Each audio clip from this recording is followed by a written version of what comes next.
Coming up, the righties on Fox, well, they're not quite sure why the Trayvon Martin case is being covered in the media. My commentary is next. The Supreme Court debates the individual mandate. We'll discuss today's hearings with constitutional law professor Jamie Raskin. And who does Rick Santorum think the sworn American enemy is? We'll show you his new web ad and talk to Jerry Springer. That's right, Jerry Springer here tonight, later in the hour. Share your thoughts on Twitter using the hashtag #EdShow. We're right back. The hypocrisy and the sanctimony of the national press and the civil rights establishment is appalling. Sanctimonious? Is that what he's trying to say? The righties over on Fox, they can't stand that the Trayvon Martin controversy in murder is in the headlines. They think the mainstream media and MSNBC are race baiting. If Trayvon Martin was shot and killed by another black teenager, President Obama wouldn't have weighed in. Al Sharpton wouldn't be holding rallies. The media would not be running this on television for hours and hours on end. If the person who shot him were black, the media would ignore this story the way it ignores almost every other story involving black-on-black crime.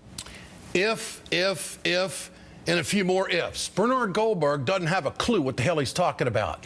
If the killer was black, and I asked my radio listeners this today, if the killer was black, would he be in jail right now? Yes. Yes, he would. That's where America stands on this story. This story is about justice and injustice. A young black man is dead, and the man who muttered racial slurs, and has a record of doing so, as he stalked Trayvon Martin, is walking free tonight. Bernie, don't you think that's a story?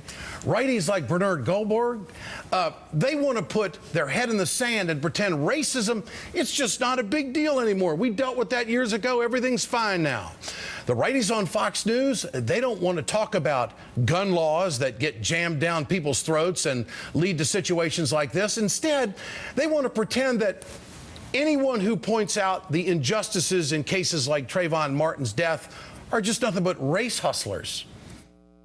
Delrick Wayman Miller was a 9-month-old black baby sound asleep on the couch at his house in Detroit when, in the early morning hours just a few weeks ago, someone opened fire with an AK-47 and shot into the house 37 times. One of the bullets hit and killed the little baby. The only thing I could think of, Bill, is why they made one story into a national story and the other they ignored is because in one case the shooter had light skin and in the other case the shooter had dark skin. Well, last week we did a story on the south side of Chicago where there were 49 shootings over the St. Patrick's Day weekend. 49, all right, resulting in, I think, 14 or 15 dead, including a 6-year-old girl whose face we did put up on the screen. And it was black-on-black crime.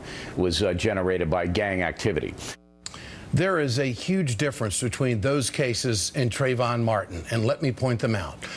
Police are looking for the killers in those cases, and if they find them, they will arrest them, guaranteed, no doubt. Those were drive-by shootings where they don't have a suspect. The Trayvon Martin case exposes major problems for conservatives, and instead of dealing with those issues, they call people like me a race baiter. We know who did the shooting here. We know what the lead investigator wanted. We know what the state's attorney refused to do. And injustice in our society needs to be played out on forums just like this. Not to mention, there are laws that are being passed around the country. Bernie, I don't know if you're aware of this or not, but this outfit called ALEC, and, oh yeah, the National Rifle Association, they are bankrolling all of these legislative decisions that are being made to jam laws like stand your ground down our throats when the citizens aren't out there crying for it. There's a lot of different pieces to this puzzle, but it's so easy to broad brush and say, oh, the damn media's out there picking and choosing and race baiting. Really? You could call me a race baiter till the cows come home. I know what's wrong in this case, and I know for sure that there is absolutely no question that there have been some real failures here that need to be discussed. Every night, I might add. Let's turn to Dr. James Peterson, Director of Africana Studies and Associate Professor of English at Lehigh University. First of all, I'm curious, before we get to this, what are your students saying? Students are feeling compassion. They're feeling vulnerable, especially young students of color right now are wondering, what society do we live in? This is a story that's had a real impact on young people. It really has, because it makes them feel vulnerable. It makes them feel that we live in a society where there's an absence of justice depending upon the color of your skin. That's a serious challenge for a young person who's in school trying to be an upstanding citizen in America. What do you make of Goldberg's comments there and their media analysis? Some get covered, some don't. Oh, it's insane. I mean, I'm glad you pointed out some of the differences here, but let's be very, very clear. We're talking about an absence of justice here, and I'm curious as to what is all this sort of right-wing media attention being paid to the demonization of Trayvon and being paid late now in the game to this particular case, trying to somehow defend it or distract us from what the real situation is here. And the only thing I can come up with is that they're invested in protecting and insulating the NRA and their lobbying policies, and really, honestly, when it comes down to it, they're protecting institutional racism. All of this speculation by the right wing, these right-wing broadcasters and radio guys out there that say that, well, you know, Trayvon, you know, he was suspended from school. He had some issues out there. You know, shouldn't all of that just be cast aside, number one, to protect him because he can't speak for himself, but also the lead investigator wanted to press charges. Right. In a court of law, if we're fair and balanced the way we should be, those things won't even be, they'll be objected to and immediately thrown out anyway. I mean, the fact that there was an investigator on the scene who wanted to arrest him, and somehow there were other folk who wanted to apply the stand your ground law, shows us that there are a lot of problems around what happened in the immediate aftermath of the murder of Trayvon Martin. So why is the right wing trying to paint a miscarriage of justice as something ideological? There are absolutes here. The absolutes are this. This man left his vehicle and tracked this kid down. He pursued him. There are absolutes that he was told. He shot him. That's right. There are absolutes he was told not to do that. That's right. And the absolute is that he put a bullet in the kid's chest. That's right. When he had no authority to do that. That's right. There are more, though. He was in a morgue as a John Doe for 3 days. The investigators didn't use his cell phone to reach out to his family or any previous callers. The stand your ground law was applied immediately without questioning anything. They drug tested the corpse. They did a background check on the corpse. They didn't do either on the perpetrator of the crime. So there's a lot of absolutes here that don't apply to some of the crime that these folk are talking about on Fox. Now, mind you, if we want to talk about gun laws and violence and poverty and crime in the inner city, I'll go on Fox and talk all day, every day about that. Let's talk about the structural issues that create the environment in which those things occur, and let's address those things. But to use this case as a way of trying to throw us off kilter and distract us from the pursuit of justice here is a really sad, sad move. Geraldo Rivera said something about this case last week, and of course, here it is.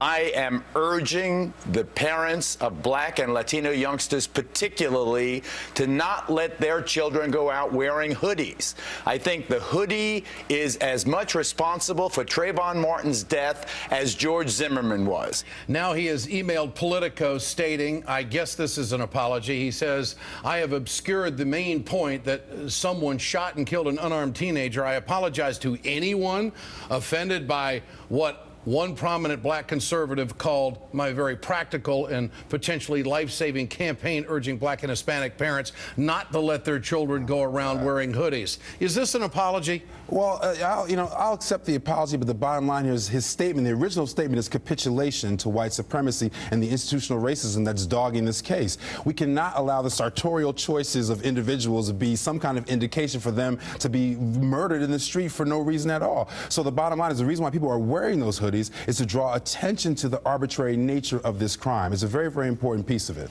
Finally, how big is this story compared to other injustices that have been done? Is this really a game changer of sorts? It's a game changer to the extent that we can acknowledge the fact that racism still exists in our society, that it is institutional and it is in individual subjects, and that we've got to address it progressively going forward. If we're just going to get all excited about this and keep it moving, then that's the problem. We need to understand that Trayvon Martin's life has been lost, and in order to honor that, we need to respect the fact that we have to address the issues of racism in our society right now. Well, labeling it as media outrage and race baiting and everything else just it really does a serious injustice to the whole process. It does. Dr. James Peterson, always great to have you with us.